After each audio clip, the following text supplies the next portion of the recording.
Sabar itu seperti payung. Payung tidak dapat menghentikan hujan, tetapi payung dapat membuat kita berjalan di tengah-tengah hujan.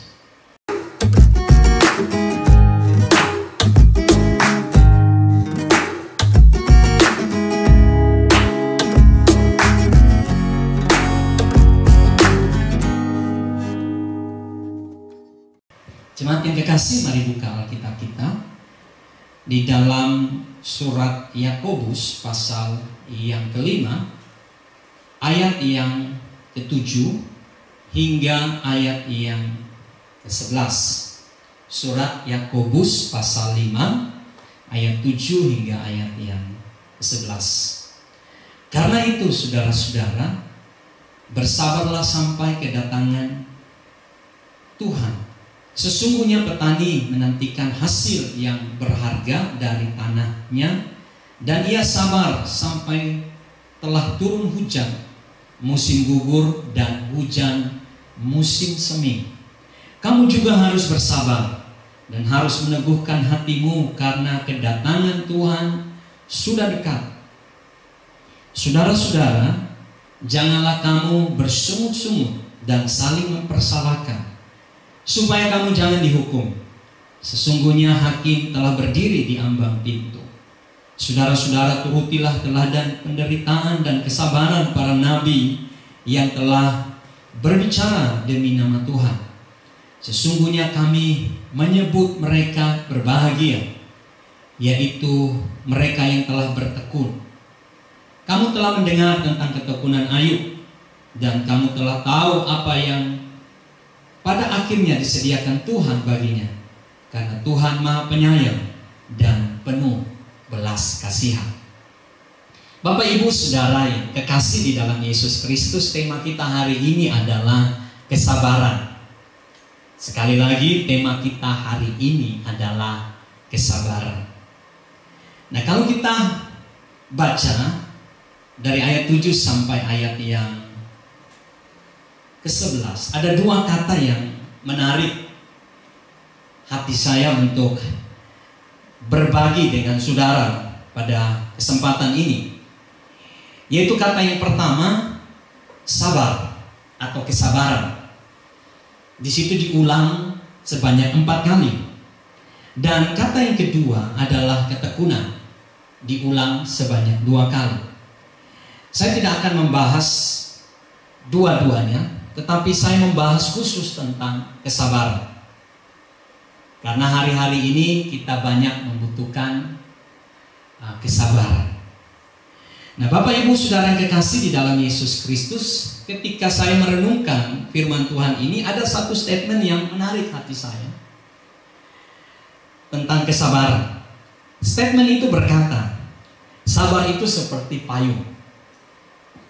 Payung tidak dapat menghentikan hujan, namun payung dapat membuat kita berjalan di tengah-tengah hujan. Wow, ini satu statement yang luar biasa. Sekali lagi, saudara, sabar itu seperti payung. Payung tidak dapat menghentikan hujan, tetapi payung dapat membuat kita berjalan di tengah-tengah hujan. Kesabaran tidak dapat menghentikan penderitaan, baik yang terjadi karena kesalahan kita maupun yang terjadi karena atas izin Tuhan. Ketika kita belajar kesabaran, tidak otomatis dapat menghentikan penderitaan kehidupan ini, tetapi kesabaran membuat kita dapat berjalan di tengah-tengah penderitaan. Ada amin, Bapak, Ibu, Saudara. Nah, Bapak, Ibu, Saudara yang kekasih di dalam Yesus Kristus, ketika kita bahas tentang kesabaran, maka kesabaran itu menunjukkan tentang kedewasaan. Kalau kita perhatikan anak-anak kecil, mereka tidak memiliki kesabaran.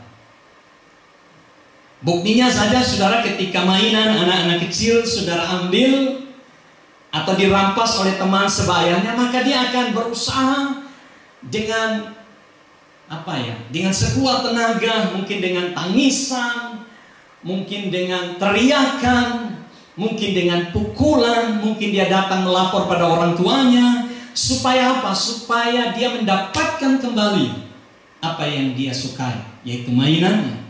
Dia tidak sabar menghadapi situasi itu. Jadi belajar tentang kesabaran, kita sedang belajar tentang satu langkah maju untuk kita dewasa. Dewasa di dalam hal apa, saudara? Dewasa dalam kehidupan rohani kita. Nah, saya mau katakan begini, saudara. Kesabaran itu bukanlah spiritual giving, pemberian rohani. Sebab kalau kita belajar tentang spiritual giving, pemberian rohani, itu adalah berhubungan dengan karunia-karunia Roh Kudus. Itu sesuatu yang tidak kita hasilkan dari kehidupan kita, tetapi itu adalah giving, adalah pemberian dari Tuhan. Jadi ketika saya dan saudara percaya kepada Kristus, terima Dia sebagai Tuhan dan Juru Selamat, maka secara otomatis di dalam kehidupan kita, kita sudah diberikan satu karunia, minimal satu. Dan ketika kita taat kepada Tuhan menjalankan satu karunia itu, Tuhan akan pertajam, bahkan Tuhan akan tambahkan. Sehingga di dalam diri seseorang ada 1, 2, bahkan sampai 3 karunia. Dan karunia itu tidak dihasilkan dari kehidupan kita. Tetapi kalau berbicara tentang kesabaran, itu adalah sebuah proses kehidupan. Karena kesabaran merupakan bahagian dari buah Roh Kudus. Dan kalau kita berbicara tentang buah Roh Kudus, maka itu adalah sebuah proses keintiman kita dengan Tuhan, proses kita berjalan dengan Tuhan, proses bagaimana kita melekat kepada Tuhan, proses bagaimana kita izinkan Roh Kudus ada di dalam kita. Sehingga dengan demikian, saudara, dari ketergantungan kita dengan Tuhan, maka buah kesabaran itu akan ada dalam kehidupan kita. Makanya hari ini saudara, saya berkhotbah supaya kita jadi dewasa. Apa hubungannya dengan masalah kita hari-hari ini? Saudara, bukan Tuhan tidak mau menolong kita. Sepanjang hampir 5, 6, bahkan sampai 7 bulan ini, saya banyak berkhotbah tentang bagaimana Tuhan memperhatikan, menolong, menjanjikan jalan keluar, membuat mujizat. Tetapi kemudian Tuhan memimpin saya untuk lebih concern bahwa justru di dalam situasi yang sukar sulit ini, Tuhan sedang ingin melatih kita menjadi dewasa di dalam Tuhan. Jadi saudara, bukan berarti kita meninggalkan renungan tentang mujizat, meninggalkan renungan tentang perlindungan, penyertaan. Saudara, Tuhan bisa buat apapun dalam hidup kita, tetapi pertanyaannya, apakah kita mau jadi dewasa atau tidak? Sebab kalau kita tidak dewasa dan bertumbuh di dalam Kristus, maka ketika mujizat itu datang dalam hidup kita, kita haleluya, kita puji Tuhan, kita dekat dengan Tuhan. Tetapi ketika mujizat itu jauh dari hidup kita, maka kita menjadi orang Kristen yang suam-suam kuku kembali. Jadi saudaraku yang kekasih, Tuhan ingin melihat pertumbuhan iman kita. Nah, saya mengamati saudara, kita kembali. Dalam hidup saya mengamati beberapa ciri orang yang tidak sabar. Nah, mari saudara lihat apakah ini ada di dalam diri saudara hari-hari ini. Ciri yang pertama, orang yang tidak sabar itu, yang pertama, tidak tenang. Apakah ini ada di dalam diri saudara hari-hari ini? Orang yang tidak sabar, bawaannya itu tidak tenang. Sedikit-sedikit gelisah, sedikit-sedikit khawatir, sedikit-sedikit cemas, sedikit-sedikit takut, hatinya tidak kuat. Saudara, ini ciri orang yang tidak sabar. Dengar berita di televisi, baca status seseorang, lihat situasi yang ada di Indonesia, yang ada di kota Makassar. Saudara, orang yang tidak sabar tidak tenang. Hatinya itu gampang panik. Nah, saudara punya kekasih di dalam Yesus Kristus, orang yang tidak tenang, maka dia masuk pada ciri yang kedua, yaitu dia cepat tersinggung.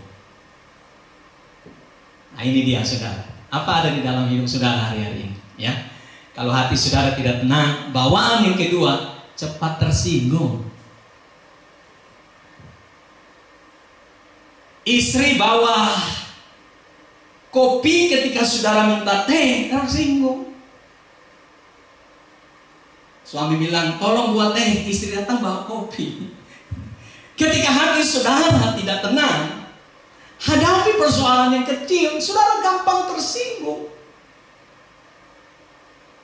Dan ketika saudara sudah tersinggung, maka yang kemudian keluar itu saudara gampang marah. Ayo, siapa yang hari-hari ini gampang marah? Saudara angkat tangan di rumah saudara, Tuhan tahu.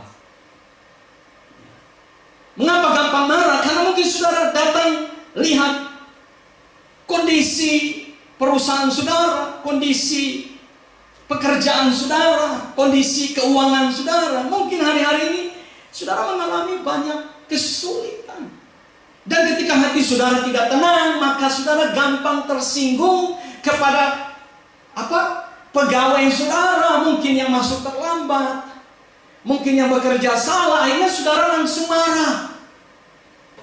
Dan saudara, orang yang langsung marah, maka bawaannya adalah dia cepat mempersalahkan orang lain. Nah, Bapak Ibu Saudara yang dikasih, sekali lagi, ciri orang yang tidak sabar itu tidak tenang. Yang kedua, gampang tersinggung. Dan dari tersinggung itu melahirkan anak cucu. Anak cucunya apa? Ya, cepat marah. Dan kalau sudah marah, maka semua orang saudara persalahkan. Itu gara-gara pendeta Adi yang kurang berdoa untuk usaha saya. Itu gara-gara orang ini yang telah membuat saya seperti ini. Ini gara-gara suami. Ini gara-gara istri yang ambil keputusan salah, makanya kita seperti ini. Saudara tidak bisa mengendalikan diri. Dan ketika saudara tidak mengendalikan diri, kata-kata yang keluar bisa kata-kata yang menghakimi, menyakitkan orang lain, mempersalahkan orang lain. Mengapa? Karena saudara sudah diliputi oleh kemarahan. Saudara, kemudian ciri yang terakhir, ini yang paling berbahaya dari orang yang tidak sabar, yaitu cepat mengambil keputusan.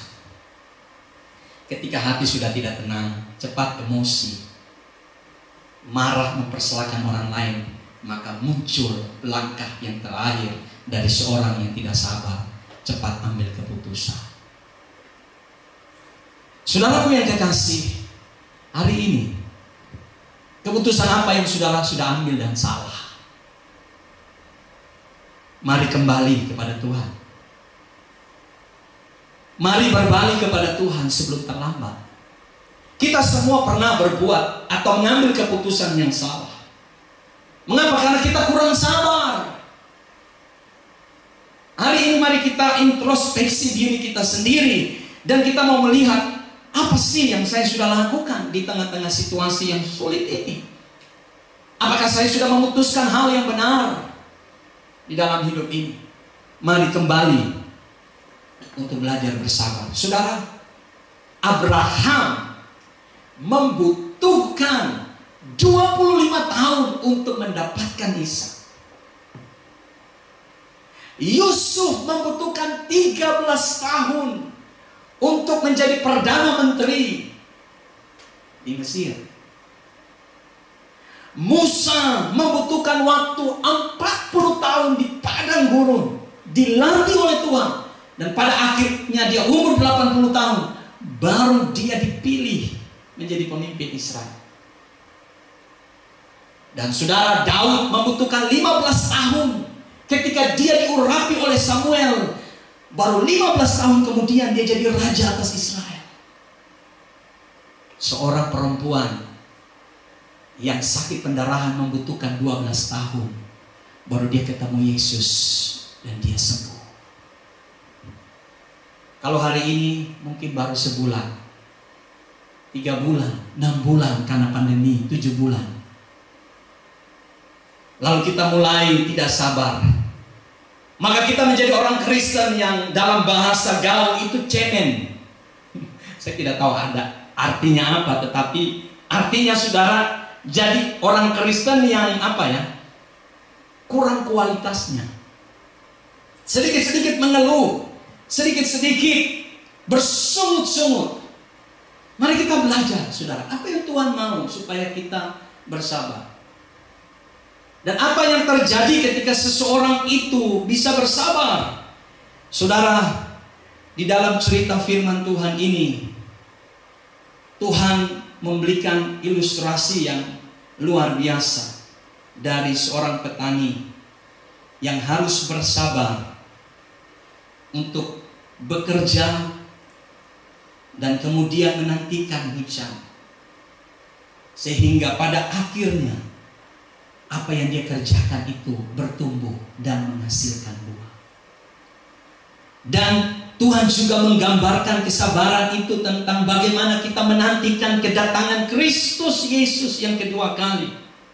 Dan saudara, di dalam penantian itu banyak sekali suffering, banyak sekali penderitaan yang Tuhan izinkan dalam kehidupan kita. Mau tidak mau, saudaraku, sebagai orang percaya, kita pasti menghadapi yang namanya suffer, penderitaan. Saudara, suka atau tidak suka, kekristenan itu dua, saudara. Berkat dan juga penderitaan. Tuhan memang memanggil kita untuk menerima berkat, tetapi Tuhan juga memanggil kita untuk ikut menderita bersama dengan Dia. Dan saudara, kadang-kadang penderitaan itu di luar kontrol kita. Kita tidak bisa mengendalikan segala sesuatu yang ada di luar kita. Tetapi kita bisa mengendalikan hidup kita dengan kesabaran. Nah saudara, saya ingin berbagi kepada kita hari ini. Mengapa kita harus sabar? Karena ketika kita sabar, kita dapat menikmati janji Tuhan. Ada begitu banyak orang yang tidak sabar dalam hidup ini dan akhirnya berantakan hidupnya. Ada begitu banyak orang tidak sabar menantikan janji Tuhan, sehingga pada akhirnya, saudara, dia mempersalahkan Tuhan, kacau hidupnya, berantakan masa depannya. Mengapa? Karena tidak sabar. Kita dapat lihat di dalam kisah Simpson. Simpson tidak sabar. Kita dapat melihat di dalam kisah Yunus. Yunus tidak sabar. Bahkan Abraham pun tidak sabar dan bersama istrinya dia memutuskan satu keputusan yang pada akhirnya membuat kita hari ini juga sampai menikmati keputusan yang salah itu. Nah saudaraku, ada dua hal yang saya mau bagi kepada saudara. Perhatikan baik. Ketika saudara sabar, saudara bisa dengar apa yang Tuhan mau.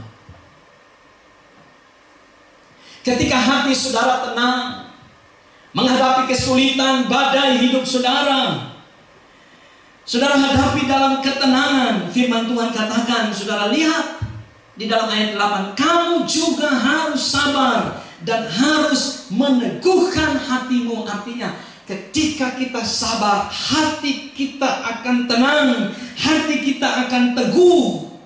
Dan dalam keteguhan itu, dalam ketenangan itu, saudara, kita bisa percaya. Saudara, kalau orang yang tidak tenang, biar saudara sampaikan firman, tidak masuk.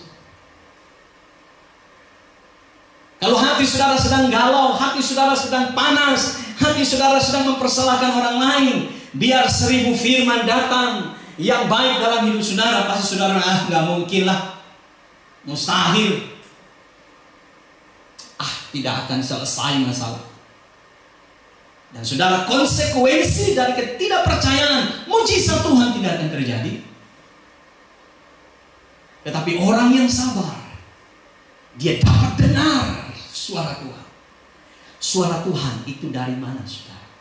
Dari firman Tuhan. Ketika saudara tenang, firman Tuhan katakan bahwa dalam ketenangan terletak kekuatan kita. Dan saudara dapat percaya kepada firman Tuhan. Dan saudara, Mazmur 119 ayat 105 berkata, firman itu adalah pelita bagi kakiku dan terang bagi jalanku. Ketika saudara tidak bisa melihat satu langkah di depan saudara, di dalam kesabaran hati saudara tenang dan saudara pegang janji Tuhan, maka janji Tuhan itu seperti pelita yang menerangi langkah demi langkah. Dan saudara akan mencapai destiny Tuhan, janji Tuhan yang ada di depan saudara. Haleluya. Mari percaya kepada Tuhan. Suatu kali Petrus dan teman-temannya tidak menangkap ikan apa-apa. Dan hari itu mereka sangat-sangat murung, tidak ada sukacita. Ya, dalam bahasa gaul apes, sudah capek tidak tangkap apa-apa. Apa yang dimakan hari itu tidak ada, sudah. Tapi waktu Yesus datang dan berkata, Simon, aku butuh perahumu. Dan di atas perahu Yesus menyampaikan firman. Dan Simon sekalipun sedang membersihkan jala, dia dengar firman itu. Dan pada akhirnya Tuhan bilang, Simon, bertolaklah ke tempat yang dalam. Saudara, Simon menenangkan hatinya dan dia percaya, Guru, karena Engkau yang memerintahkannya, aku ikut juga. Dan saudara lihat, mujizat Tuhan terjadi. Mari sabar. Dalam kesabaran engkau bisa percaya. Ayub mengalami masalah yang paling berat dalam hidupnya. Tidak ada seorang manusia pun, mungkin ada, tapi saya belum pernah dengar yang menderita seperti Ayub. Saudara, kalau saudara meneliti harta kekayaan Ayub itu hampir, kalau kita kalkulasi dengan harga masa kini dengan perkembangan dolar, itu hampir 200 miliar. Hilang seketika itu juga. Saudara kehilangan 100.000 aja saudara menangis semalam. Bahkan barang-barang saudara bongkar, saudara cari di jas saudara, di saku saudara, di mana ya saya simpan? Yang saya tahu di sini. Dan saudara mulai mempersalahkan istri, mempersalahkan anak, mempersalahkan suami. Jangan sampai saudara juga mempersalahkan, oh ini ada tuyul di rumah saya. Saudaraku yang kekasih, itulah keadaan manusia. Ayub saudara seketika itu hilang miliaran. Dan tidak berapa lama datang lagi. Bukan cuma kekayaan anaknya, 10 orang itu mati binasa, saudara. Tidak cukup di situ. Dia sakit, saudara. Dari telapak kaki sampai kepalanya itu borok, busuk. Sampai dia harus duduk di debu dan menggaruk-garuk tubuhnya. Saudara, itu penderitaan manusia yang paling luar biasa buat saya. Tapi dalam kondisi dia bilang begini, dulu aku dengar tentang engkau dari apa kata orang. Tetapi melalui pengalaman yang aku alami, melalui penderitaan yang aku hadapi, ketika aku menenangkan diriku di hadapanmu, aku dapat mendengar suaramu dan aku mengenal engkau, bahwa engkau penebusku dan penebusku hidup. Saudara, dalam penderitaan belajarlah untuk tenang. Dengarkanlah Tuhan berbicara, maka engkau akan kuat. Saudara yang kekasih, mari ketika engkau bersabar, engkau bisa percaya. Dan yang terakhir, Bapak Ibu Saudara, ketika engkau bersabar, maka engkau dapat menguasai diri untuk berdoa. 1 Petrus 4 ayat yang ke-7. Ini saya suka sekali ayatnya, dan saya praktekkan hari-hari ini ayat ini. Firman Tuhan katakan, kesudahan segala sesuatu sudah dekat. Karena itu kuasailah dirimu, jadilah tenang, supaya selain kamu dapat percaya, firman Tuhan katakan, supaya kamu dapat berdoa. Haleluya. Bagaimana jam doa saudara hari-hari ini? Apakah saudara habiskan waktu saudara hanya mengeluh, bersungut-sungut? Nah saudara, ketika seseorang sabar, dia dapat menguasai hatinya, menguasai dirinya. Dan saudara, di dalam penguasaan diri itulah dia punya waktu untuk duduk di kaki Tuhan dan berdoa. Nah Bapak Ibu Saudaraku yang kekasih, dunia ini sementara. Halo, jangan saudara berpikir bahwa hidup di dunia untuk selama-lamanya. Ingat saudara, kita ini musafir. Apa itu musafir? Musafir itu cuma golongan orang saudara yang pergi dari satu tempat ke tempat yang lain. Jadi dia tidak menetap. Saudara, kita tidak menetap di dunia ini. Dunia ini itu tempat persinggahan. Kita punya tanah air, saudara, tanah air yang disebut tanah air sorgawi. Itulah tujuan akhir kita. Jadi jangan saudara menganggap dunia ini sebagai destiny saudara. Firman Tuhan katakan kesudahan segala sesuatu sudah dekat. Artinya banyak godaan, banyak tantangan yang bisa menjatuhkan saudara, bisa menjatuhkan kita, bisa menjatuhkan iman saudara. Hari ini mari belajar sabar. Dalam kesabaran saudara, saudara biar dapat mengendalikan diri saudara. Dan dalam pengendalian diri itulah saudara dapat berdoa. Seorang yang bernama Daniel, ketika dia menghadapi banyak pengkhianat, saudara, banyak orang Kristen ini menjadi pengkhianat, tetapi tidak ada di Yusi saudara. Yusi semua orang-orang yang diberkati Tuhan. Ada amin. Mengapa? Karena mereka cari aman. Nah kalau orang Kristen hanya cari aman, jangan jadi Kristen. Jangan jadi saudara jadi anak Tuhan. Situasi sulit saudara melarikan diri. Saudara melepaskan semua tanggung jawab saudara. Saudara punya kekasih, Daniel tidak seperti itu. Saudara perhatikan, ketika dia dijebak dengan sebuah peraturan yang tidak bisa dibatalkan oleh raja sendiri, Daniel tidak meninggalkan tanggung jawabnya. Apa saudara? Setapak kaki pun tidak mundur dari tanggung jawabnya saudara. Konsekuensinya apa? Ketika dia melanggarnya, goa singa menanti. Dan saudara tahu, goa singa itu bukan di situ, bukan ada anjing golden retriever seperti anjing saya. Yang kalau saudara lompat di situ, anjing datang goyang ekornya. Yang ada di goa itu singa yang kelaparan, saudara. Tetapi Daniel, saudara, dia kuasai hatinya. Sekalipun dia tahu dia akan dilemparkan di goa singa, tetapi dia menguasai hatinya. Dan waktu dia menguasai hatinya, dia kembali ke rumahnya. Di lantai atas rumahnya, dia melakukan apa saudara? Dia berdoa. Dan saudara, apa yang dia lakukan itu konsekuensinya tetap terjadi. Tetapi waktu dia dilemparkan di goa singa, saudara, saya takjub dengan Daniel. Bagaimana Tuhan menguasai dan memakai dia. Saudara, singa-singa yang kelaparan itu hanya jadi penonton saja. Bayangkan saudara, ada malaikat Tuhan yang Tuhan utus untuk mengaturkan semua mulut-mulut singa itu. Dan Daniel selamat dari ancaman maut itu. Dan orang-orang yang menjebaknya, saudara, dilemparkan ke gua singa. Dan saudara tahu ceritanya, sebelum mereka jatuh sampai di bawah, sudah dilumatkan oleh singa itu. Sudah dihancurkan tubuh dan tulang belulangnya. Saudara, luar biasa.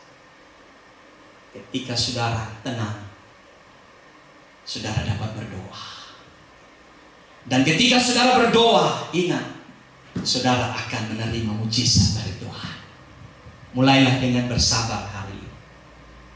Kesabaran membuat kita dapat percaya. Kesabaran membuat kita dapat berdoa.